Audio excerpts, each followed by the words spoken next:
and here are the 6 costly money mistakes to avoid in 2022. Mistake number 1, not using good condoms. Seriously, kids can be expensive.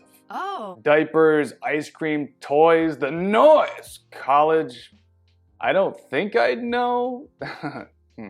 Look, I'm just assuming they're not cheap. But seriously, mistake number 1, not having a specific, clearly defined, reachable outcome to strive towards. If you don't have a desired financial outcome or end result in mind for 2022 and a plan or strategy to facilitate its attainment, then you are effectively planning to get distracted and to get mediocre results. So I ask you to ask yourself, is it time to roll up your big boy britches and sail out to the deep end of the ocean? What does that even mean? The point of creating a goal and a plan for its attainment is to help you focus. Focusing is the hardest work, which is why so few people seem to reach their goals. So don't make the mistake of not setting a reachable financial goal for 2022. Here are some examples to help you get started. You can say, I will pay off all of my debt, including my credit cards, student loans, and auto loan by December 31st of 2022. And if that's not a realistic goal, you can then change it to make it something more reachable, such as paying off 50% of those debts instead. I will max out my IRA and retirement account and transfer that money right into index funds to have my money multiply itself for me while I do what I do. Or lastly, your goal could also be, I will buy a house around the $350,000 mark this year so that I can start getting the crazy benefits of home ownership. Mistake number 2, not hitting that like button. If you could just turn that little like button into a beautiful bright blue, it would then match the color of my eyes. Sort of. But seriously, it would make me super pumped.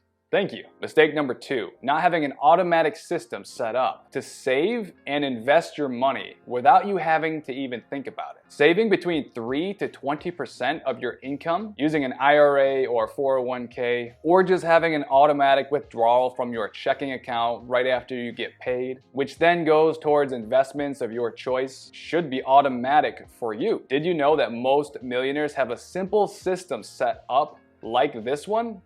It's true. So 3% is more on the low end if you are not yet adjusted to the art of saving money. 10 to 20% is a great goal and a guaranteed way to grow your net worth and increase your financial freedom in a relatively quick time period. In the book, The Richest Man in Babylon, one of the biggest wealth creators apart from owning real estate is to put your money into safe investments so you can automatically make money from your money to create a compounding net worth growth machine. If you want to know how to do this 10 times faster than stocks, check out my 1009% ROI real estate case study, where I turned a parked $18,000 deposit into a $186,000 tax-free capital gain, while at the same time collecting about $72,000 in rental income, while also having a free place to live over the course of 25 months. And if that sounds nuts, just call me Squirrel. Because it's all true. Just kidding. Don't call me that. That's weird.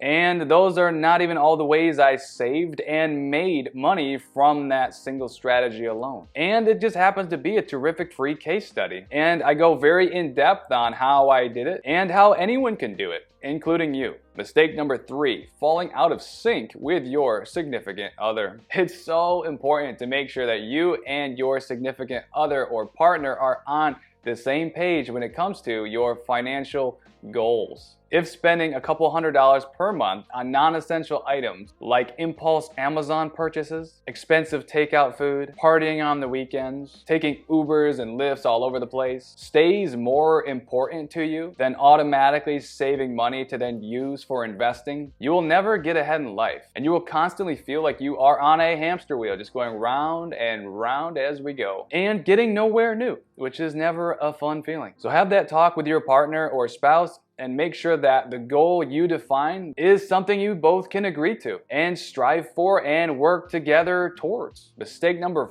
4, falling into the trap of buying things you don't need. Selling you stuff that you probably don't need is the full-time job of many advertisers and marketers. Be careful not to buy items just because they happen to go on sale or because there is a 0% down or a 0% interest option. You may not think that $40 here and $20 here doesn't really make a difference over the long term, but actually, it really does. If your money was saved instead and then inserted into strategic investments, your money is not only not lost and gone forever from that non-essential purchase, it's now trying to actually duplicate itself automatically without you lifting a finger. This is what wealthy people do, and they do it to the extreme wherever and whenever they can. Saving up for big necessary purchases is the best way to go about buying higher ticket items. If that's not realistic or timely,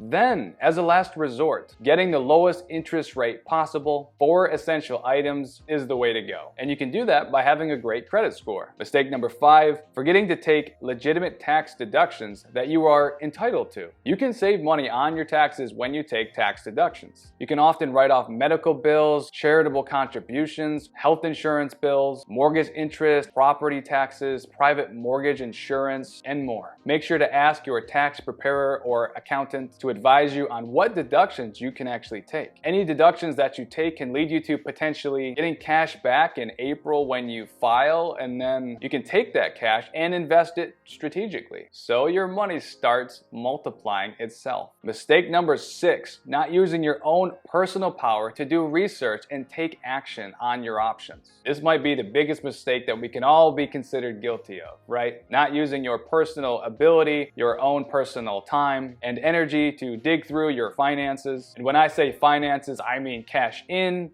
and cash out, knowing your income sources, knowing your essential and non-essential expenses, knowing where you can put your money safely to get a solid return. Imagine for a second that you canceled 3 automatic monthly subscriptions that you don't use often or could definitely easily live without. And now you not only won't lose that money in the future, but you can also save it and then actually invest it. That's a double multiplier. You've prevented a loss, and at the same time, you are creating a gain. Get it? It's a double win.